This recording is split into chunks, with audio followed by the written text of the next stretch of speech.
how was your pee break? My pee break? They might flash you undetected. Random, baby. Yeah. Thanks for having me. Quite an intro. Let's address the elephant in the room. That's not the elephant in the room. There's no elephant. Nobody cares. I too am a thought criminal. Good. Well, I like you already. Does this look like a girl who's joking around? No. But how much do you actually understand money? Especially the new wave. Beauty or intelligence? When you unleash both, it is men's kryptonite. Welcome to Talk to Me, Taylor. What is up, everybody? Welcome back to Talk to Me, Taylor. You know, it's been all of 24 hours and we can't keep going like this. I just miss you guys so much. Listen, this is the shit that goes down, okay? And the chaos of live, the nature of live shows. You know, when you are looking at the producer, the host, the IT girl, the janitor, basically, you name it. So we have a really special guest. He's backstage, so he's hearing all this. And my countdown was going down. We're down to like 15 seconds. This is men for you guys. This is men in a nutshell. And I'm like, oh shit. I'm like, is he gonna ghost on the stream live in real time in front of the viewers? And alas, at the 10-second mark on the countdown, in enters one Mike C-Rock, making a girl sweat as one does. Here he is, everybody. Mike C-Rock. Hey, I'm here. Hey, In we gotta blame our friend Rob Nelson for that. I was on a call with him. But our viewers are they're familiar with Rob. Yeah, Rob and I were chopping it up, man. Great connection, by the way. Thank you. Absolutely. We will talk offline after the fact. Mike, I'm so excited. Let's gear it up. And you came at the perfect time because my audience and I were having this conversation last night. And again, just entered the Mike C-Rock right on time. So there must have been a little birdie in your ear. But let me introduce you to the peeps. Let me give you a proper intro, you know, as a lady does. So Mike here with me, guys, he's quite impressive. He is like a mindset entrepreneur, but I so appreciate him because he takes one to know one. It's just no bullshit. And he says offline what he says on air, which I absolutely love. He is the founder of That One Agency, which is very, very smart in that it really filled up a hole in the market that was not meant to be sexual. You dirty mind. Yeah, I know where you're at from last night. Yeah, exactly. Mike's on to you too, shaking his head. Filling a hole in the market with representing podcast talent and hosts, right? Because a lot of the industry is so dinosaur and old school, they're still like somehow wrapping their heads around it. So That One Agency representing like, I think, what is it, Mike? Like the top 2% of talent. So it's really impressive what you've built. You host the What Are You Made Of show, which I was on and hoped that I showed somewhat of what I was made of. It was so much fun. And you are the best-selling author of Rocket Fuel, Convert Setbacks, Become Unstoppable. Mike C-Rock for the second time, everybody. I gotta say, you tend to show what you're made of everywhere you go. So just so we put that out there. You mean are you saying just you in general? No, like, you tend to show people what you're made of everywhere you go, I said. And I mean that by your authenticity. Well, which I know that you're about. And without further ado, let's get into that and show what you're made of, because I love how you are real talk and no BS. Like I said. So last night, Mike, my viewers and I had a dialogue about the viral Nick Fuentes, Tucker Carlson conversation, right? And we're sitting here and I'm like, Tucker, I can understand. I've interviewed him. Like, I don't always agree, but I'm a Tucker fan. He's earned his stripes. He's a vet. But someone like a Nick Fuentes, I'm just like, and a lot of my viewers, it's like, how? Like the audience, the reach, the obsession. And I'm like, what? It's the glorification of mediocrity. I'm sorry. Like, what? Make the math.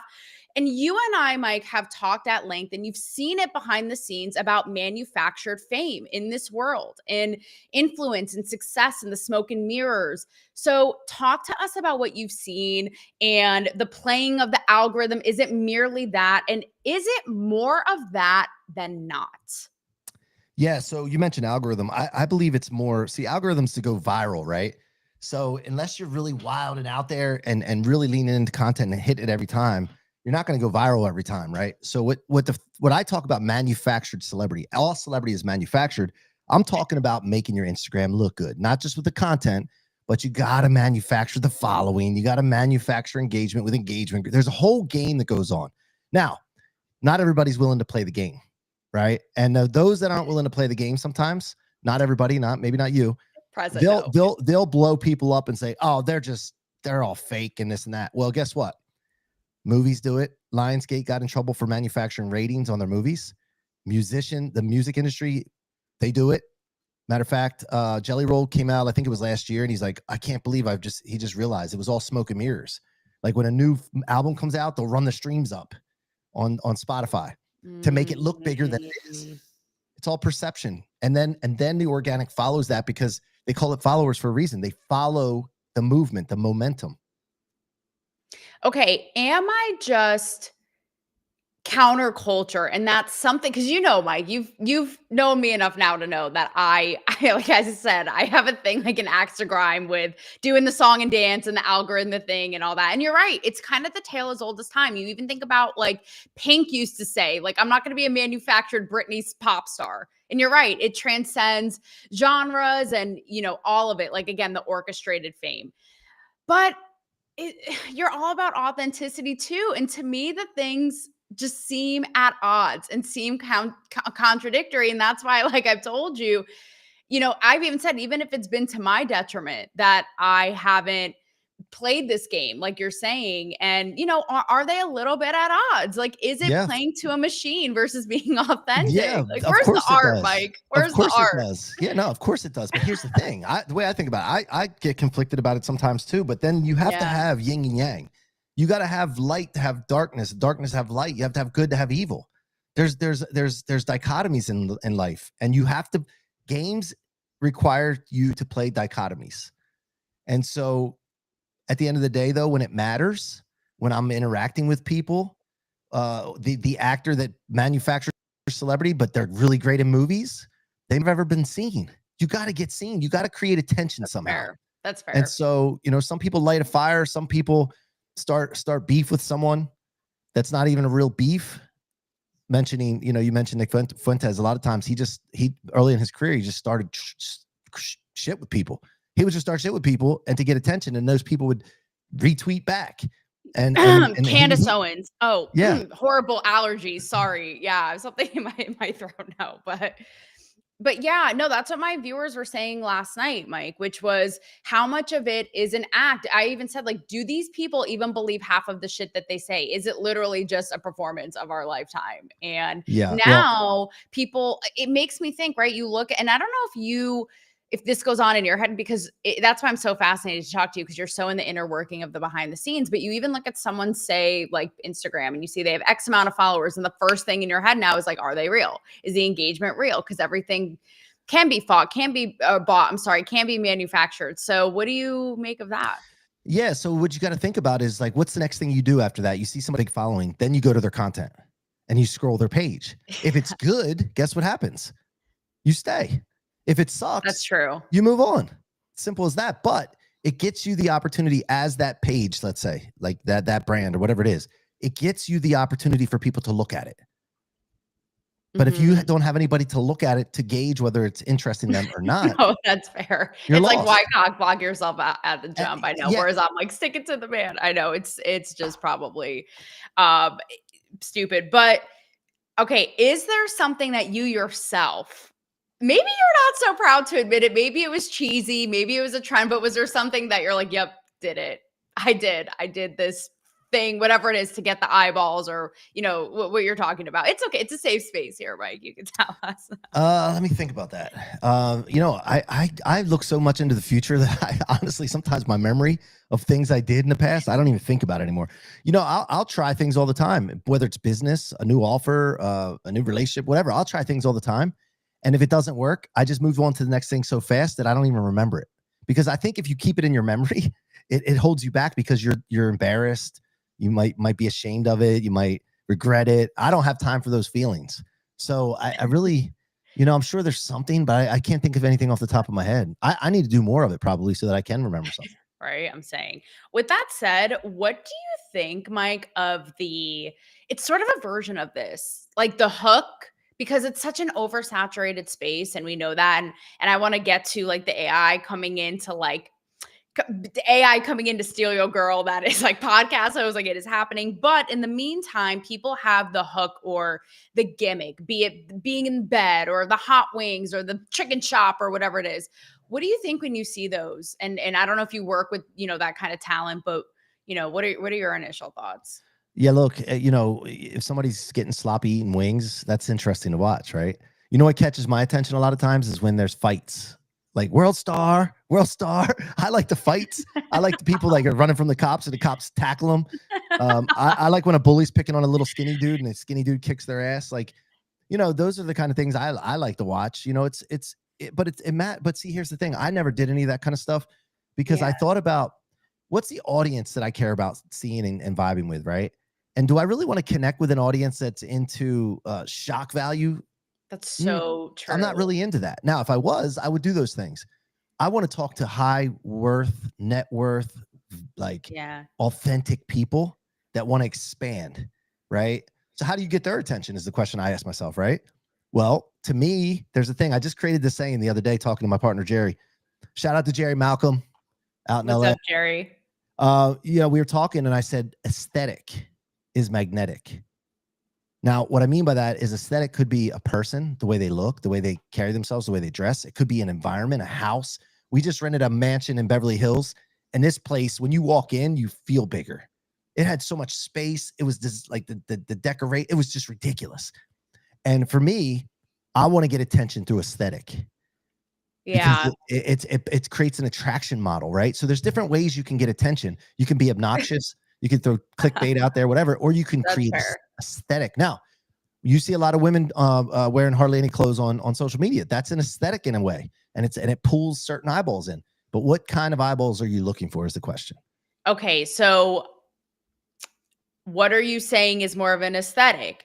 My solitary confinement green screen straight jacket moment happening right now, or an Instagram hot bikini model, Mike? I mean, God, no. Yeah, but yeah. This needs some work. This actually looks like, you know what this actually looks like? It actually looks like you're getting ready to have your picture taken for your license. I thought you were gonna say like your 8th grade yearbook. Remember with those like great, the shaded backgrounds. Oh God, kill me. Yeah, for me, the thing is always, at least for me, is does it have legs?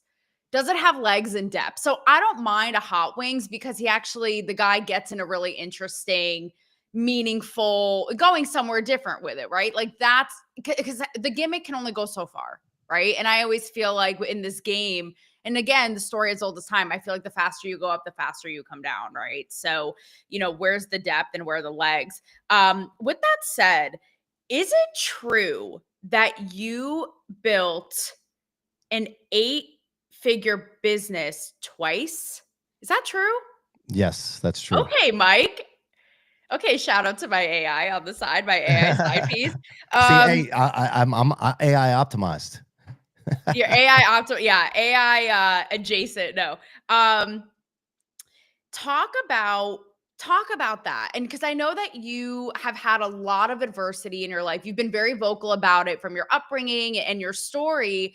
And to me, it's so something to be revered because we are in the instant gratification, like I said, glorification and the overnight success. So do you have a little bit of like a Tom Brady chip on your shoulder, underdog feeling when you see these like overnight influencer successes or the yachts or the this or the that, given your background and what you've done and built? I don't really pay much attention to other people, but I do definitely have a chip on my shoulder. Okay. But it has to do with how far can I take this thing and how many lives can I impact with it and bring people with me? That's what I look at. So yeah, definitely have a chip on my shoulder. However, there's an energy from that. I look at it as fuel. I actually I wrote this book called Rocket Fuel, Convert Setbacks, Become Unstoppable.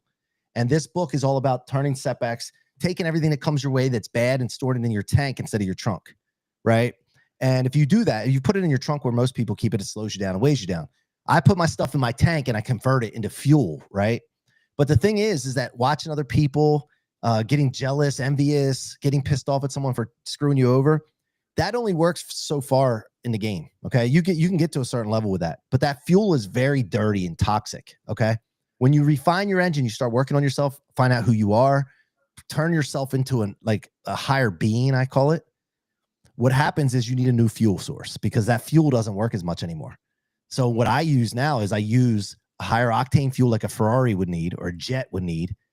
And then what that fuel is putting big visions out there in front of me, like wanting to create something so amazing that it's so aesthetic and it's so it creates an attraction model, and that becomes my fuel now, because the old fuel doesn't work because I'm too high of a being at that point. And it gets a little deep for some people. I understand that, but this is the way I interpret it. Yeah, you're right on the money, no pun intended. And the more that I've surrounded myself with successful people, millionaires, even billionaires, I feel like the common thread is they do not dwell on setbacks. So like, okay, solve the problem next. Like they do not have a tendency on dwelling on anything negative or that's a hurdle. It's just like, okay, face the problem in front of me. What is next? Or seeing the positive in everything, which is honestly hard to do. And I feel like is a learned skill, especially in such a cynical world that we're in. So it's not easy. It's easier said than done. And also with that said, Mike, I have a very, very accomplished business partner who's been in the media game. He's a vet for years and years. And even when we work on our project, he's like, Taylor, you look at these people and these influencers with yachts and this and Maserati. He's like, it's all fake. And it's all like, that, yeah, you're shaking your head. So what would you say to viewers about that? Because again, you are so immersed in this world and brand building and marketing and social media, about how to discern what's real, what's fake, the flashiness of it, all of it. Yeah. So if you ever have access to those people, the best thing to do is get on a phone call, have a face-to-face conversation with them.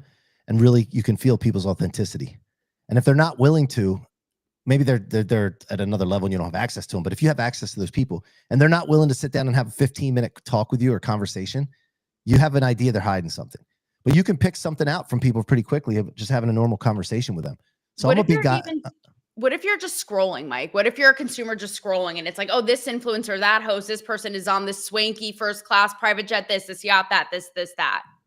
Yeah, well, if you really want that, and that's the problem, is really if it gives you a heartache, it's because you want that, then I would take my focus and switch it to visualizing what I want and then creating a plan to go after it. Because what's it do to sit there and look at other people and you get stuck in envy and resentment and everything? Like what is that? That's a personal problem for people. It's not the people that are like faking the jet, faking the Lambo, whatever they're doing. That's not the issue. They're always going to be out there.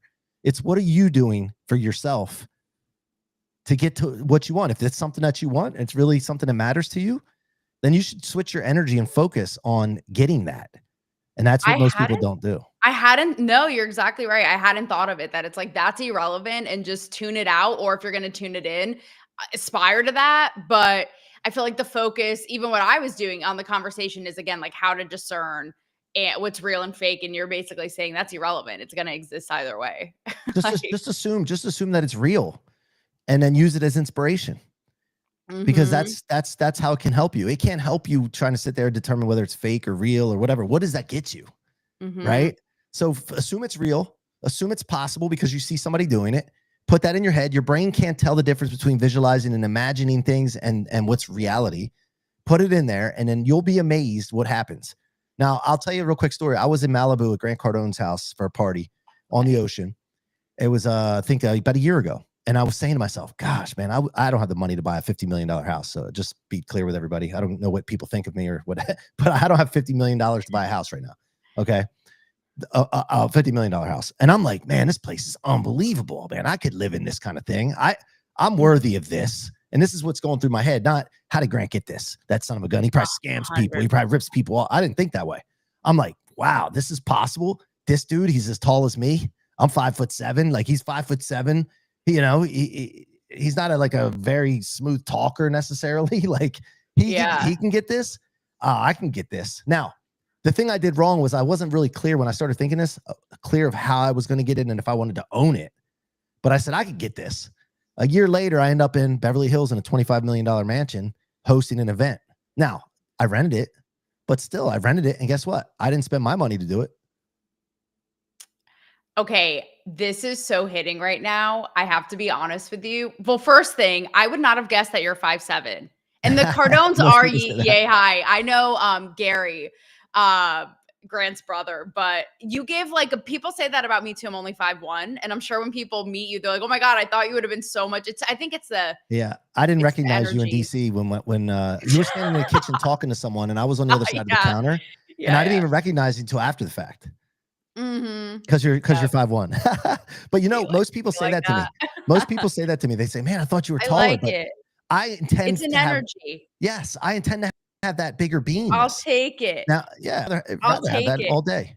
But you know what, Mike? What you hit on is the idea, and I have come to grips with this, in the last couple of years, but that money doesn't judge. I love how you say about Grant. Like, we think he's like this larger than life, grandiose, da da da. And he is. What he built is amazing, right? But you're like, in real life, he's this, he's this. He maybe stumbles on his whatever. Isn't this, perfection, put on a pedestal? And I have really, because I always like with I'm not to get too deep, but always thought, money and success, all of it. We talked a little bit about this on your show, but as if it's like you have to work so hard and it's difficult and you have to kill yourself and you have to sacrifice, like it's hard, right? So then once I started seeing like kind of your version of the Grant Cardones, but even seeing be it podcasters with concepts that weren't that complicated, like blowing up or like pranks or kind of minuscule conversations, or even someone like the Sophie Rain OnlyFans girl, who's an average girl, pretty, but makes like 50 mil a year.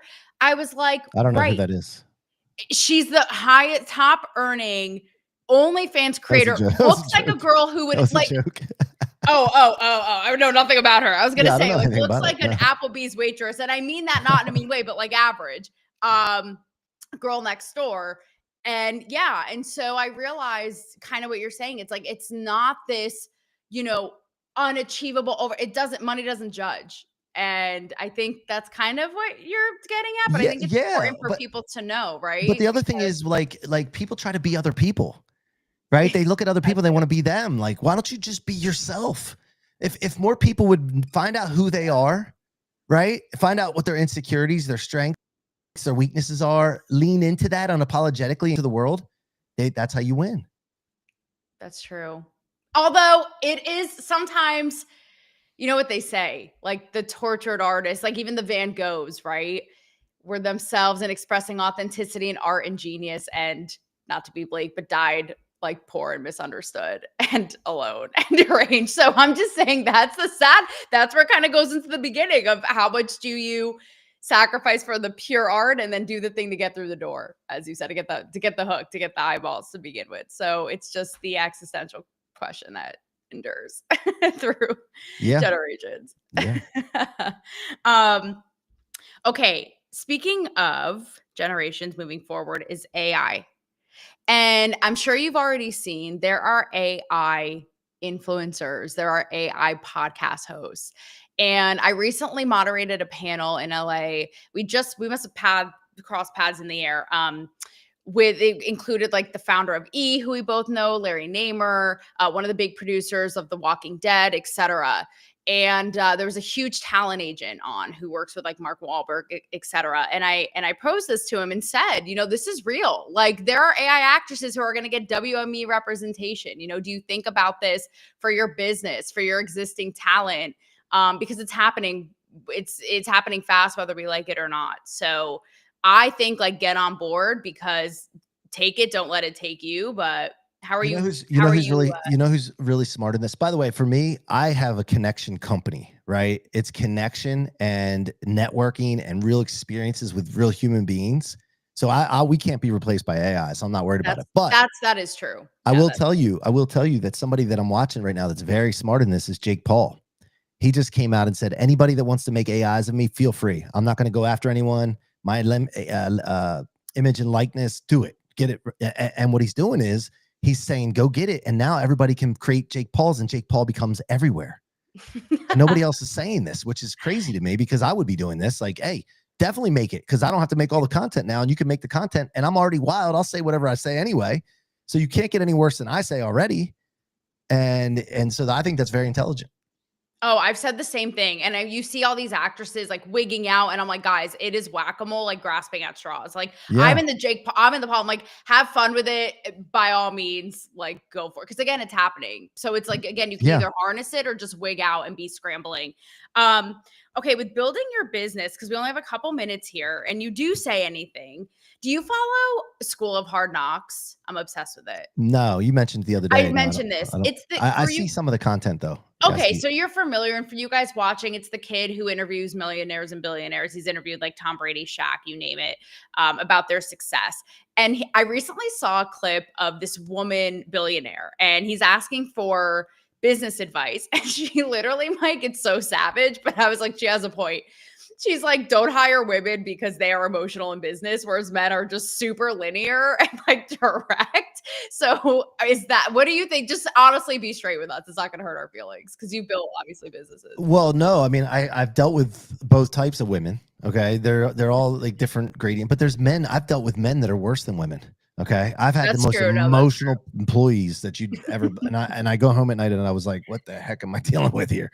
So I think yeah. I mean, you can have, you have two different animals in a way, like man and woman, fair. right? But at the end of the day, like I set standards in my companies, and I have values. And if you want to work in this company, you have to abide and align with the values that we set and the standards that we keep. And if you don't, I don't care, man, woman, hit the road. But I will tell you, I have more women working with us than men. You work with women less than men? No, I have more women working with us than men. Oh, okay. I think it's just one of those things that is case by case. Like I remember when I interviewed Dave Portnoy, and he said, because at the time he was just being dragged and there were Me Too hit pieces against him.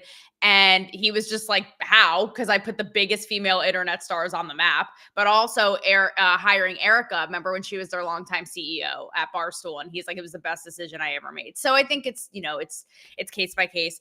Okay. So wrapping things up here, I won't have you put anyone on blast. I know yesterday in our episode, you talked about like people who are just, who played the game and are getting shows, and you're just like, what is the reason I'm not seeing it? So I won't have you name names unless you don't want to, but what is kind of like a trend or an idea or an entity that you just think is overrated, overhyped, is played in this space? And what is something moving forward you'd just love to see more of personally that we need? I think the broadcasts where there's a bunch of dudes sitting on a couch. Yes. Like, and they're not famous, but they're acting like they are. It's kind of and true. And it's not authentic at all. Like I don't like inauthentic like shows. So I see it and I'm like, all right, well, they're trying their thing. Good for them. More power to them. Hope they make it. But it's kind of like, yeah, I don't know, man. But I'm interested in famous people that sit on a couch and bro it out, like the Kelsey show, the Kelsey brothers. That's a great show. Okay. Pat McAfee show is awesome. But okay. they've achieved something else, and they're not pretending. You know what I mean? Mm-hmm. So whatever. No, I mean, more power to them. But for me, it's just kind of played out. Like, yeah, yep. All right. Now, lastly, is your show is What Are You Made Of? And I know obviously you throughout your career have shown what you're made of. You're very big on, mindset and success and all of that. But is there still something that you yourself are trying to prove, whether to yourself or to the world, what you're made of? 100%. So I said this before. I'm trying to see how far I can take this thing, and that this thing could be my life, what I've been given and blessed with. It could be the definition could switch up a little bit, but I want to see how far I could take this thing. And I saw an old person the other day walk in with his wife, and he was like hunched over and on the airport with a cane and moving real slow. And I'm like, damn, that's not that far away from me. I gotta pick it up, man. And so I'm always thinking about going further, faster. How can I be more efficient? How can I get things going? And I found that the case is that you got to add people. You got to add great people around you. You got to surround yourself with great people, whether it's in your company, networking, your clients, make friends with your clients, especially the ones you can help, and then they can help you. So yeah, absolutely. I'm trying to prove, that there's something, when people look at me and see what I'm doing, I want them to say, man, I know where he came from. Mm-hmm. And look, it's possible. Mm-hmm. So yeah. Even in the aesthetic, as you say, it's a nice contrast to my 7th grade. All I'm missing is braces and acne for my 7th grade year in bookbank here. Mike Searock, thank you so much. That one agency. And Mike, do you have 2 seconds after this to stay Sure. on here? Okay, Sure. perfect. I won't tell Rob if you don't. All right, guys, I will see you tomorrow. Thanks for joining and have a good night. Until then, thanks again, Mike. Chris, how was your pee break? My pee break. They might flash you undetected. Random baby. Yeah. Thanks for having me. Quite an intro. Let's address the elephant in the room. That's not the elephant in the room. There's no elephant. Nobody cares. I too am a thought criminal. Good. Well, I like you already. Does this look like a girl who's joking around? Messing No. around? But how much do you actually understand money? Especially the new wave. Beauty or intelligence? When you unleash both, it is men's kryptonite.